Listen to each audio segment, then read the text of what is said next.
Our first attack we're going to look at of this submission chain is our inside wrist position triangle. Okay, so we've already entered the overhook. I need to find that inside wrist control and to allow myself to free that right foot and feed it across the far shoulder.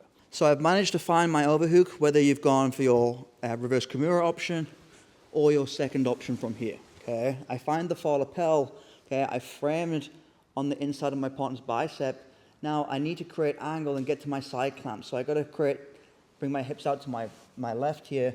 And it's important that I'm bringing my left knee nice and high on my partner's scapula here. This is going to have control of my partner's posture. If I'm down here, my partner can start bringing his head back up here. So look, I make sure that I pinch my knee on that scapula on the near side. And now I find the inside positioning of the wrist here. I go palm facing up as it allows me to extend my arm further without using as much energy. Compared to this direction, it's more of a tricep extension. It's much easier for your partner to start retracting their arm back towards their body. Whereas this direction, it's very hard for your partner to close the space here. Once I found the inside wrist control, I start retracting my right knee out towards my chest to start freeing the foot past the far shoulder, and I just cross my feet. I don't worry about trying to set up my triangle immediately. I just cross my feet from here. Now I can release the lapel. The next couple of steps are probably the most important steps to finishing your triangle.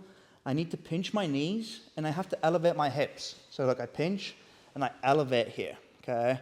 I focus on redirecting the arm across my body, okay? It's depending on how your partner has his grips, will depend on my next steps to get the arm across. If his hand is just free like so, I can make a grip, redirect, and put his elbow in towards my pocket, okay?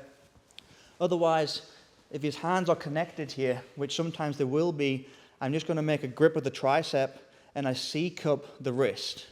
Okay. Now all I'm doing from here is pulling the tricep towards me and elevating that wrist. Again, creating this shoulder-like pressure here, and I can start bringing the arm across, redirecting, and I have the arm across my body. Once the arm is across to my far hip, I immediately sink my hips to the floor and I'm hamstring curling my knees whilst maintaining the pinch here. Once I'm here, I start creating my angle, but before I open my legs, I have to make a secondary connection to my shin. So I've got to reach through with the opposite hand and control my right shin. Now I can release the feet and place my foot towards the hip line. Okay. Once I've made my hip positioning, I can create my angle. Again, keeping everything nice and tight towards your partner's neck. Now I start locking up over my lower shin. I don't go over my foot. If you go over your foot, then you can cause some damage to your ankles. I go over my shin here. To finish, turn your left foot out and squeeze from here. Okay. Now, another little detail when we're finishing the triangle is if your partner has big shoulders and you're struggling to cross your feet, okay, all I like to do from here is I swallow the shoulder. So I'm placing my hamstring on top, pushing that shoulder away, and still finishing the triangle the same way. So I connect, I create my angle, I go hamstring over the shoulder. So if you see now the shoulder's not in position anymore, now I just have his bicep connected to his neck, and I have my hamstring on the other side, and I can finish my triangle from here.